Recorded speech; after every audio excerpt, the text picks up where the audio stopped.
नमस्कार, स्वागत आहे तुमचे आमच्या चॅनलमध्ये। आवाज महामुंबईचा, शोध बातमीचा, कौल मनाचा। चला तर मग आमचे चॅनल शेअर करा, लाईक करा आणि सबस्क्राइब करा। धन्यवाद। पेण खारेपाट विभागातील महिलांसह ग्रामस्थ थेट हेटवणे धरणावर धडकले। कालव्याच्या पाण्यात उतरून आंदोलन। स्वातंत्र्याची 75 वर्षे उलटून गेली तरी पेण तालुक्यातील खारेपाट भागातील ग्रामस्थांना पिण्याचे पाणी मिळत नाही। अनेक आंदोलने उपोषणे झाली तरीही ग्रामस्थांना पिण्याचे पाणी मिळत नसल्याने अखेर आज 11 मार्च रोजी ग्रामस्थांनी थेट हेटवणे धरणावर जाऊन कालव्यामधील पाण्यात उतरून जल आंदोलन केले। या धरणाच्या पाण्यावर सर्वप्रथम आमचा हक्क असून तो हक्क मिळवल्याशिवाय आम्ही स्वस्थ बसणार नाही असे जाहीर केले। नवी मुंबईला हेटवणे धरणाचे जाणारे पाणी रद्द करावे, जलबोगद्याचा मंजुरी प्रस्ताव रद्द करण्यात यावा, लवकरात लवकर कार्यारंभ आदेश देण्यात यावेत आदी मागण्या घेऊन या महिला भगिनींनी हंडा घेऊन आज हेटवणे धरणावर जल आंदोलन केले। यावेळी खारेपाट विभागातील आंदोलनकर्ते खारेपाट विकास संघटना अध्यक्ष प्रकाश माळी, नंदा म्हात्रे, संतोष ठाकूर, हेमंत पाटील, CR म्हात्रे, राजन झेमसे, महेंद्र ठाकूर, राजेंद्र म्हात्रे, बळीराम भोईर, जितू ठाकूर, अभिमन्यू म्हात्रे, प्रसाद पाटील, अजित पाटील आदी ग्रामस्थ उपस्थित होते।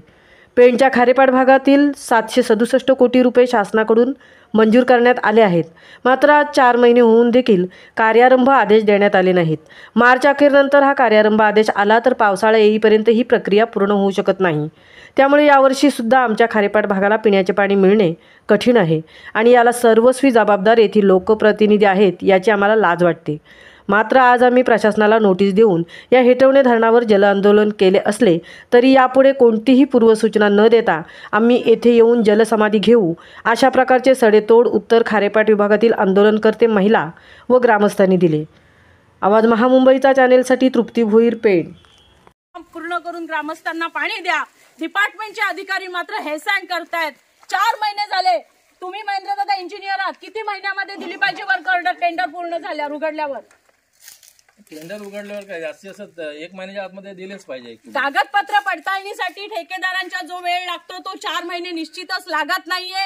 हा वेळ का घेण्यात आला? याच्यामध्ये नक्की कोण अडवते का? काम करू नये अशी कोणाचा दबाव आहे का? हे सुद्धा आपल्याला विचारात घेतलं पाहिजे।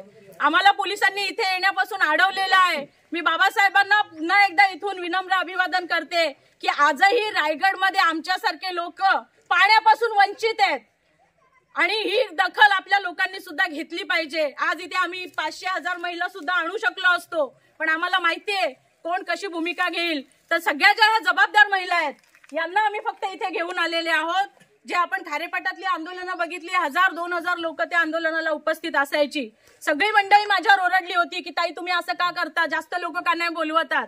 मी खरं तर एकटीनं नोटीस दिली होती। नंतर पेण खारेपाट विकास संकल्प संघटनेचे आमचे CR म्हात्रे सर, माझा हंडा रिकामा आहे, माझ्या हंड्यात पाणी नाही पडलं ना, माझा हंडा रिकामा आहे। लोक प्रयागला जाते, आम्ही हेटवण्यावर आले पाणी न्यायला। हीच आमची दंगा। बघा, विचार करा, आमच्या हक्काचं नाही कुणाच्या बापाचं हेटवण्याचं पाणी खारेपाटाला मिळालेच पाहिजे, मिळालेच पाहिजे।